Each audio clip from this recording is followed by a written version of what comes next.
Boa noite, professora. Eu me chamo Sara e eu vou falar sobre o acidente da plataforma P36 na indústria petrolífera, tá bom? Matéria é mecânica dos materiais. Vou dar continuação aqui.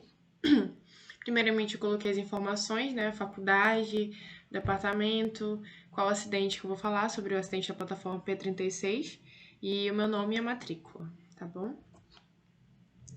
Bom, professora, já na introdução coloquei um dos tópicos principais, né, falado sobre esse acidente, até porque eu resumi, né, porque esse acidente ele houve várias causas, né, várias causas ocorreram para que ele tenha naufragado, né.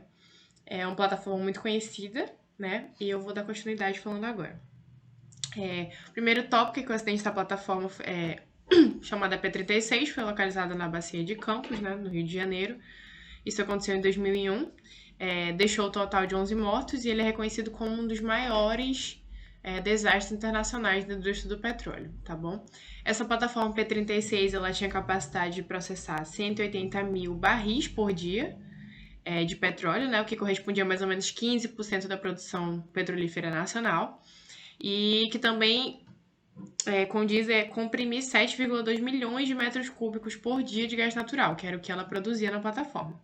Tá bom? No momento do acidente, a plataforma P36 tem informações que ela estava produzindo cerca de 84 mil barris de petróleo e 1 milhão e 300 mil metros cúbicos de gás por dia, oriundos desses 6 poços interligados na plataforma, né? A interligação dos demais poços estava prevista para ser concluída em 2005, né? Mas esse acidente aconteceu em 2001. Bom, professora, dando continuidade, né, o objetivo desse trabalho, que foi o que foi solicitado pela senhora, né, que é mostrar as causas do acidente relacionado à disciplina de mecânica dos materiais, verificar o papel, né, que eu coloquei aqui como esse tópico, que exerce os humanos, né, referente a esses sistemas elevados de compressibilidade, capazes de ocasionar grandes acidentes. Ou seja, né, quais intuitos, quais influências o humano tem direto que possam ocasionar esses acidentes, né? Dando continuidade, professora, eu coloquei essa imagem onde mostra o sistema, né, do tanque e eu vou tentar dar uma resumidinha para a senhora conseguir entender, tá bom? Quando estava acontecendo o acidente, né, estava acontecendo duas operações rotineiras, né, que estavam sendo realizadas no local. Que essas operações rotineiras são chamadas de TDE, né, que é o esgotamento do tanque de drenagem de emergência. No caso, na polpa de bombordo, né, que é esse tanque da esquerda, aqui, ó. Essa preparação que estava ocorrendo era para inspeção de caixa de estabilidade, né? Onde essa água que possui resíduos oleosos que são presentes no tanque, ela seria bombeada para o manifold, né? Que no caso é essa válvula aqui, ó, onde eu estou mostrando aqui. Onde ela possui uma produção na plataforma, onde vai receber o fluxo de petróleo e de gás natural que é proveniente desses poços, né? Que são produtores. O que deveria ter ocorrido é que ela deveria escoar, né, juntamente com essa produção de hidrocarbonetos, que aconteceria na planta do processo. Mas como teve essas dificuldades operacionais, né, que houve a partida da bomba de esgotamento, ele acabou não permitindo que houvesse o fluxo reverso, né, desse óleo e gás pelas linhas do escoamento dos tanques, né, onde ocasionou, né, na entrada de substâncias no outro TDE, né, que é o tanque de polpa de Boreste, que é esse do lado direito. Já que essa válvula de admissão deveria estar fechada, né, professora? Vale lembrar também que essa bomba, né, que é chamada bomba de recalque de TDE, da polpa de Boreste, ela havia sido retirada para reparo. Uma das coisas que pode ter sido um dos fatores principais a ocasionar esse acidente, né? Onde essa linha de suspiro atmosférico, né, e sucção, que possui essa descarga dessa bomba, elas tinham sido bloqueadas. E essa válvula manual de admissão, ela não teria essa passagem, né, no caso. Isso acabou resultando na pressurização contínua desse tanque de polpa de Boreste, que é o tanque da direita. E acabou ocorrendo um rompimento mecânico após isso, né? Dando continuidade, eu vou falar um pouco sobre o acidente, né? Fazendo um resuminho onde eu coloquei os principais tópicos, mas eu vou tentar dar uma abrangida sobre o que aconteceu, né? Após isso que eu tinha falado sobre o sistema, né? Eles perceberam um grande tremor, né, que houve na plataforma, similar de uma queda de uma grande carga sobre o convés, né? Devido a esse rompimento do TDE, que no caso, TDE de Boreste, né? Ao atingir a pressão, que no caso onde ocorreu a ruptura, né? Devido a isso, houve, professora, liberação de óleo, gás e a água no tanque do interior dessa coluna. Além disso, também, ela provocou a ruptura que deu início ao alagamento da coluna em decorrência desses e de outros danos que podem ter ocorrido na plataforma. O anel de incêndio foi despressurizado e a planta de processo entrou automaticamente em parada de emergência, né? Onde houve essa explosão das colunas de sustentação na polpa de borés, como eu botei no primeiro tópico aqui. Esse gás liberado do tanque, ele acabou atingindo uma área interna do convés principal, né? Ativando os sensores de gás. Lembrando também, professora, que essas áreas do terceiro e do quarto andar, aonde eu mostro aqui nessa figura, elas não haviam sido classificadas como zonas de risco ainda, né? Aonde esse gás liberado, após ocorrer o rompimento, ele imediatamente foi detectado o compartimento do tanque, né? Onde havia dispositivos adequados. Só que era difícil eles conseguirem analisar se estava ocorrendo isso ou não no terceiro ou no quarto piso, porque eles não haviam dispositivos adequados, né, da contenção e equipamentos à prova de explosão. Então, era um pouco difícil acabar entendendo o que estava acontecendo ali, né. Cerca de mais ou menos 17 minutos depois desse rompimento do tanque de polpa de borés, ocorreu a segunda explosão, que foi uma explosão de grande intensidade, inclusive, depois dessa primeira explosão, né. Ela foi provocada por uma ignição, né, do gás natural que foi liberado na coluna, onde atingiu áreas do convés, do primeiro e do segundo convés. Esse evento, ele resultou, professor, em 11 mortes, como eu coloquei aqui no tópico, né, 11 mortes de funcionários, né, membros que estavam na brigada de emergência e possui uma grande destruição também na área situada acima da coluna de polpa de borés, né. Após isso, eles tiveram inúmeras tentativas, né, de reverter o processo de adernamento, né, nos dias que se seguiram, mas acabou que eles não tiveram êxito e a plataforma submergiu totalmente durante a manhã do dia 20 de março onde ocorreu o naufrágio da plataforma, né, 20 de março de 2001. Aqui do lado eu até botei uma imagem falando sobre... exemplifiquei aqui, né, o tanque ao redor da coluna. Por causa do defeito em uma válvula, ele foi invadido por petróleo, água e gás até se romper. Coloquei aqui também o interior da coluna, né, que foi invadido pelo petróleo, água e gás após o rompimento do tanque, o que provocou em uma explosão. E aqui o tubo de água, que também se rompeu e inundou a coluna com água do mar, por isso causou o naufrágio. Dando continuidade, professora, essas são algumas imagens da plataforma P-36, né, após o incidente que ocorreu e acarretou em um naufrágio, né.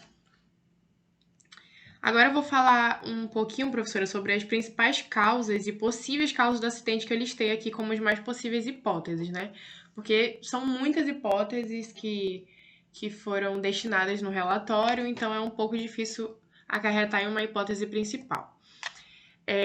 Bom, as hipóteses são esgotamento de água do tanque de drenagem de emergência, da coluna de polpa de bombordo, né? Onde a pressurização contínua desse tanque levou ao rompimento mecânico. Outra hipótese é que o colapso mecânico do tanque de drenagem de emergência de polpa de borés, seguido imediatamente pelo rompimento dessa linha de recalque, onde tinha passagem de água salgada, né? Onde passava pelo quarto nível, né? Que acabou iniciando o alagamento dessa coluna.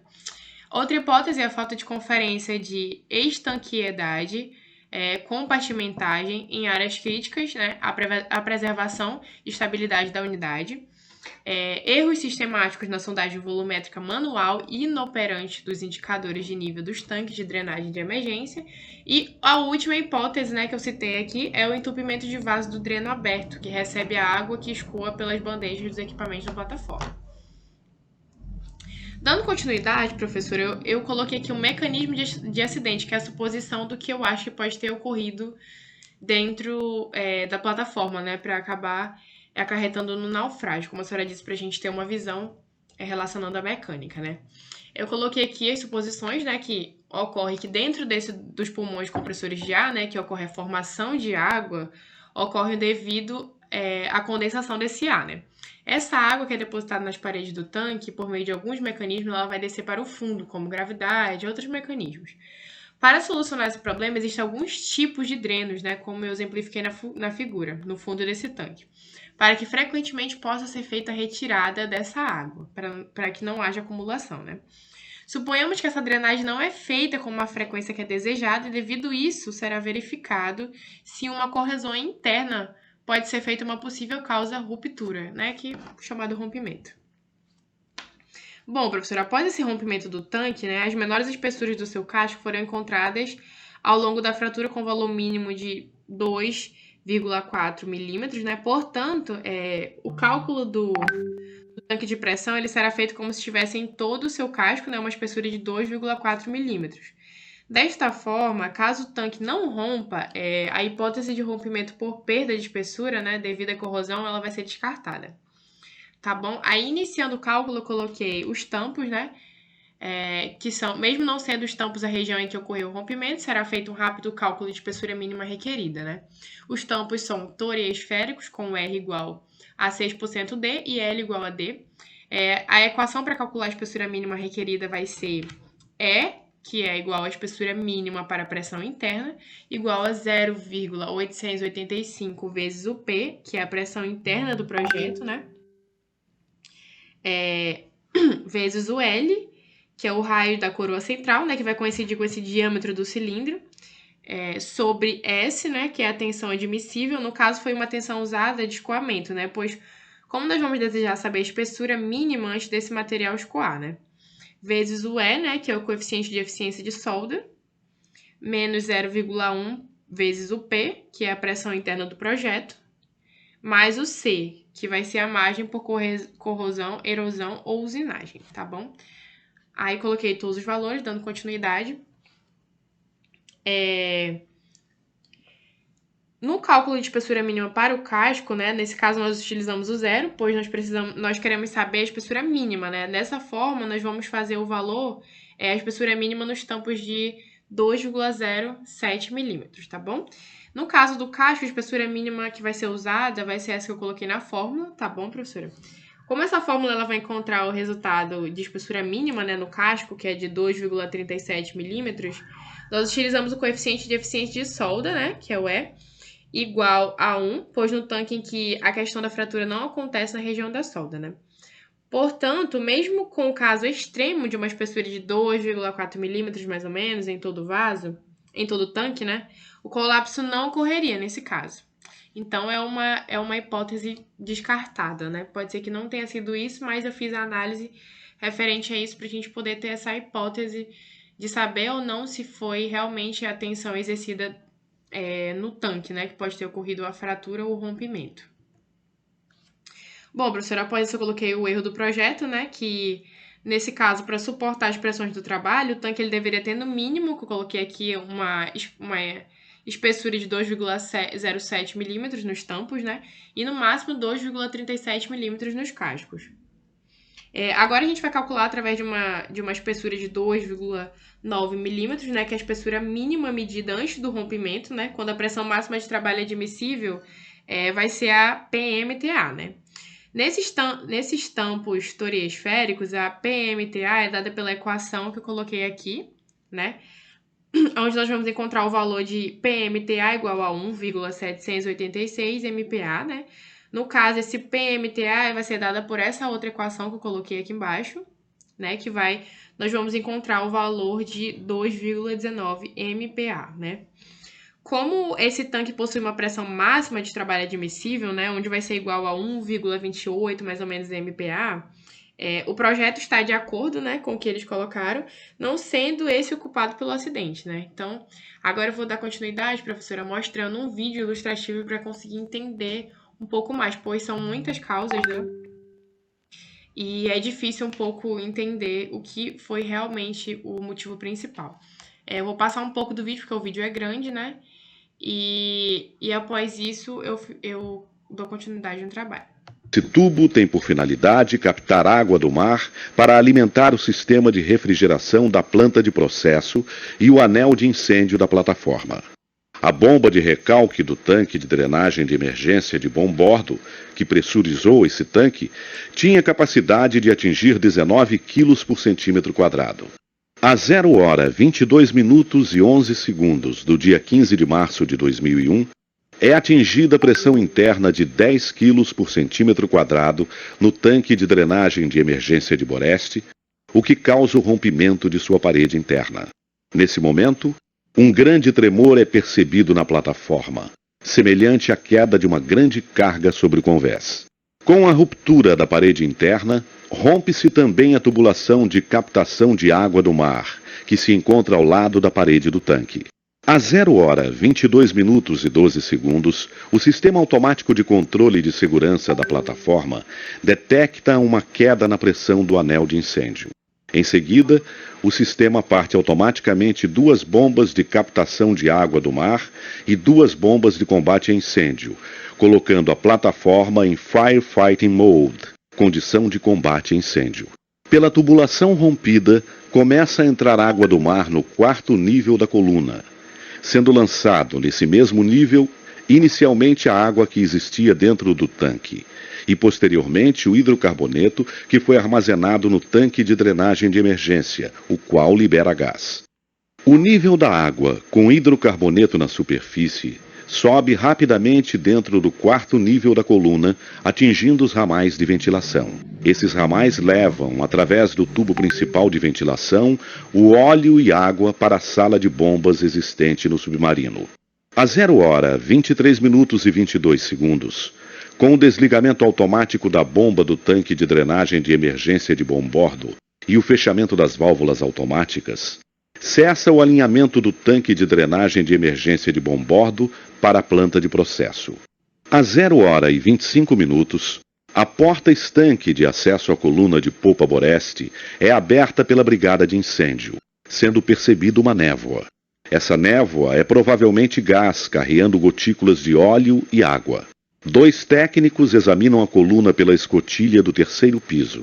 A abertura da escotilha facilita a migração do gás para os pisos superiores. Às 0 hora e 26 minutos, são disparados os alarmes de alagamento da sala de bombas e sala de propulsores. A plataforma aderna 2 graus nas direções proa-popa e bombordo-boreste. Acima da coluna, visualiza-se o top tank que dá acesso à coluna. O top tank foi também contaminado pelo gás liberado no 4º piso. Às 0 hora 39 minutos e 40 segundos, ocorre uma grande explosão causada pela combustão do gás seguida de incêndio. Essa explosão se dá, provavelmente, no top tank, abaixo do second deck, logo acima da coluna de popa Boreste. A explosão atinge a brigada de incêndio, que se encontra nas proximidades e destrói equipamentos, portas, instrumentos localizados tanto na coluna quanto no top tank e no second deck. Estamos mostrando as salas e tanques de lastro que estão inundadas progressivamente pela água que está entrando no 4º nível da coluna pela tubulação rompida e que está sendo transportada pelo sistema de ventilação para este nível. Continua o alagamento da plataforma, aumentando seu adernamento. E o operador de lastro tenta corrigir a inclinação adicionando água em tanques de lastro de proa bombordo, posição diametralmente oposta à coluna que está sendo alagada. As salas e tanques de lastro estão sendo inundadas progressivamente pela água que está entrando no 4º nível da coluna pela tubulação rompida. As tentativas de correção de inclinação com a adição de lastro na proa bombordo continuam, para que a operação de evacuação seja feita com segurança. Às 5 horas e 25 minutos do dia 15 de março de 2001, uma vez frustradas todas as tentativas de recuperar o controle da plataforma, decide-se pelo seu abandono. O último homem deixa P-36 às 6 horas. Nesse instante, a Bom, professora, eu não vou prosseguir o vídeo porque ele continua contando a história, né? Que eles deixam plataforma, eles tentam chamar equipes especializadas para conseguir não permitir que a plataforma afunde, né? Mas conforme vai passando o tempo, ela vai inclinando. Ela começa com se eu não me engano, ela começa com uma inclinação de 15 graus e ela vai inclinando. e ela afunda e ela acaba naufragando em todas as partes de dentro da plataforma, né? Se enchem de água e eles perdem essa plataforma praticamente, né? Essa é a continuidade do vídeo, porque tem muito vídeo, então demoraria muito para continuar, tá bom? Eu vou dar continuidade no trabalho agora. Mas basicamente é isso que aconteceu no acidente, eles não conseguiram impedir, né? E acabou que a plataforma naufragou, né? Além de já ter ocorrido uma explosão.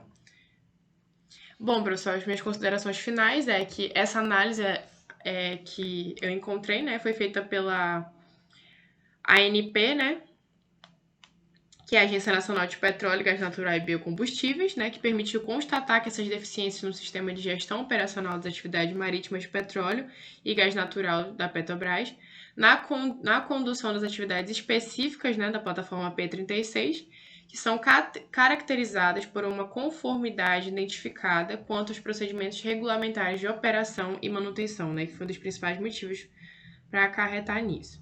Além disso, né, os planos de contingência para acidentes de grandes proporções e os esquemas de resposta em emergência de grande risco deveriam ser apropriados, bem como a revisão de critérios de projetos de engenharia e unidades flutuantes de produção para assegurar maior proteção intrínseca. Ou seja, professora, resumindo, né, eles não estavam muito preparados para acidentes desse tamanho, dessa proporção, né, e talvez eles não estivessem com tantos projetos, né, unidades flutuantes ou outros para assegurar, né, a proteção tanto da plataforma quanto das pessoas que ali trabalhavam, né.